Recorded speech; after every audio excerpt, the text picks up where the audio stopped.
Assalamualaikum warahmatullahi wabarakatuh. Selamat datang kembali di channel Radio Ngopi Horor.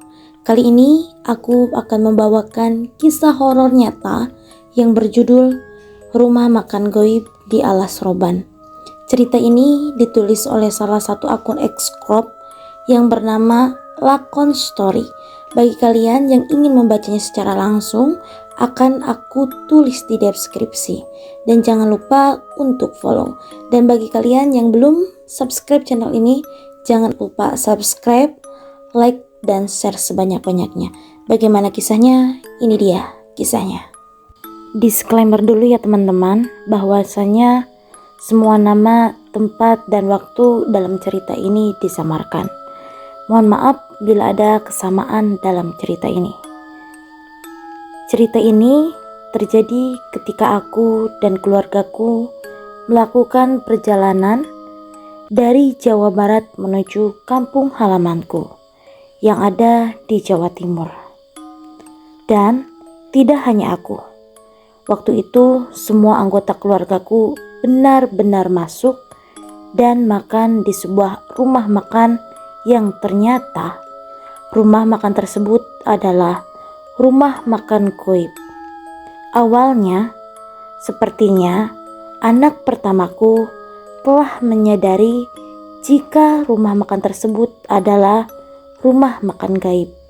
Namun, karena aku saja yang kurang peka dengan semua isyarat yang telah diberikannya, akhirnya semuanya pun terjadi begitu saja. Masih sangat teringat jelas di kepalaku. Waktu itu adalah hari libur panjang anakku. Setelah dia selesai melakukan ujian nasional di sekolahnya. Aku yang memang sudah lama tidak berjumpa dengan ibuku. Waktu itu hendak mengajak suamiku untuk mengunjungi orang tuaku yang ada di Jawa Timur.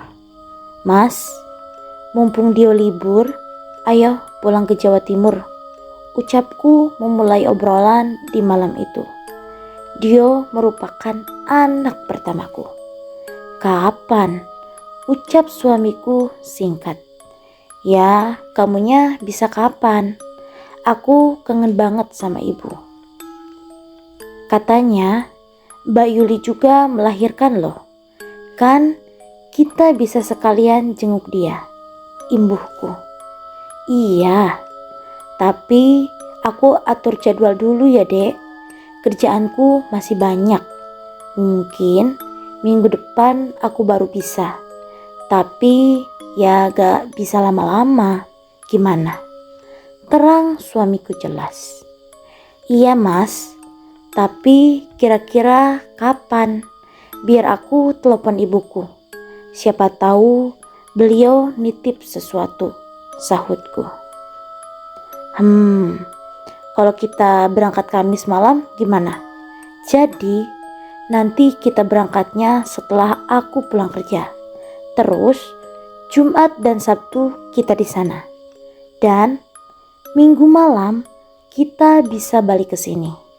Kalau gitu kan Senin aku bisa kerja lagi. Terang suamiku jelas. Iya, wes mas, terserah kamu, jawabku. Bukannya apa-apa. Kalau berangkatnya Kamis malam, aku tidak terlalu banyak cuti dek.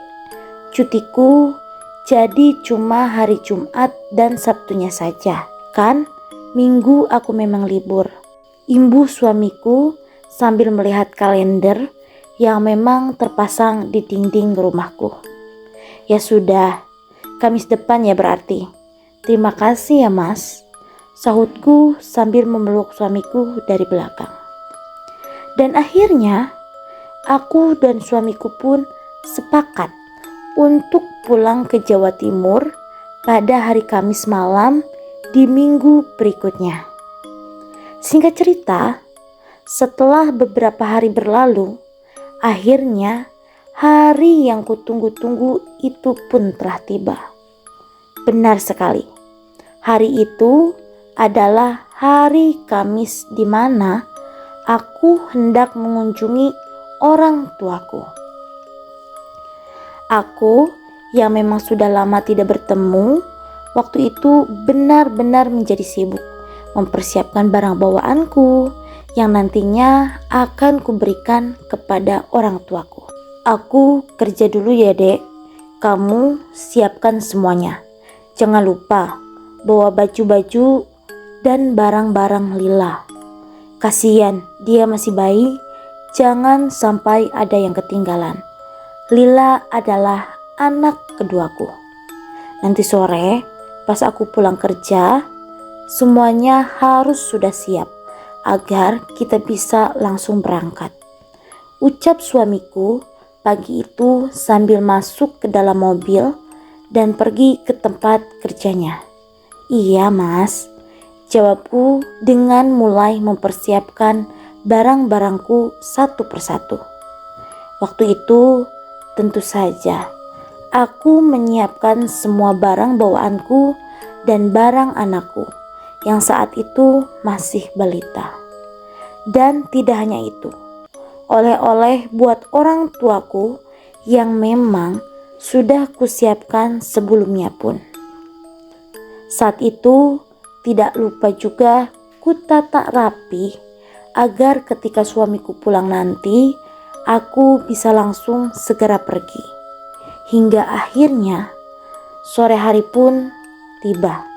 Sore itu sekitar pukul 5 sore, suamiku pun pulang dari tempat kerjanya dan seketika memasukkan barang-barang yang memang sudah kupersiapkan sejak pagi.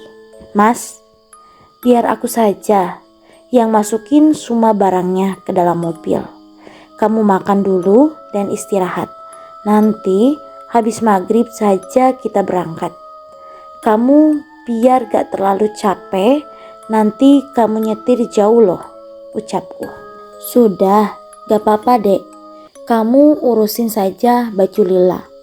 Mudah-mudahan dia nanti gak rewel ya dek, sahut suamiku dengan terus memasukkan semua barang bawaannya satu persatu.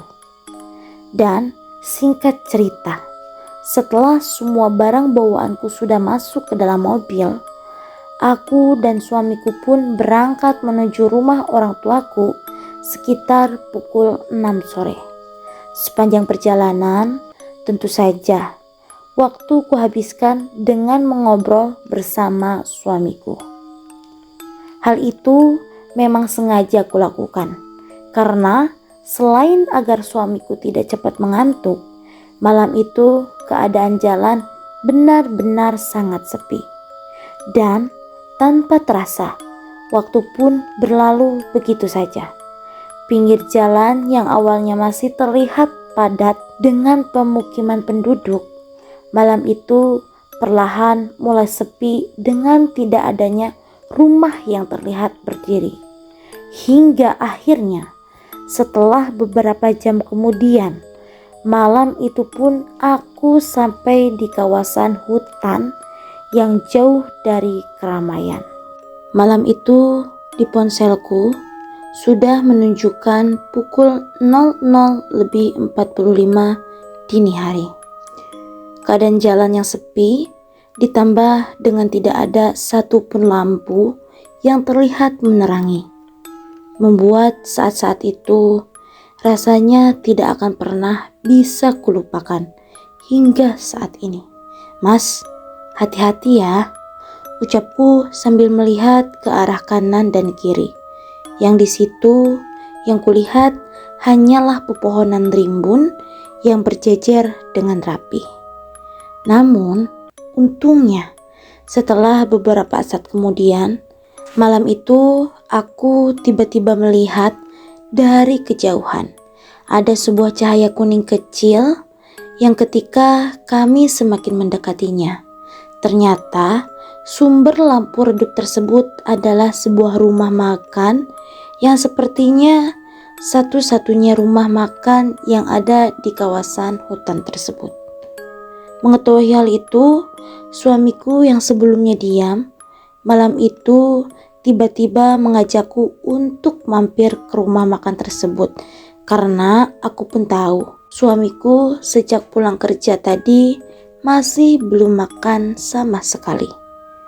"Kita makan dulu ya dek, aku lapar," ucap suamiku tiba-tiba dengan mulai menggiringkan mobilnya dan berhenti tepat di depan rumah makan tersebut.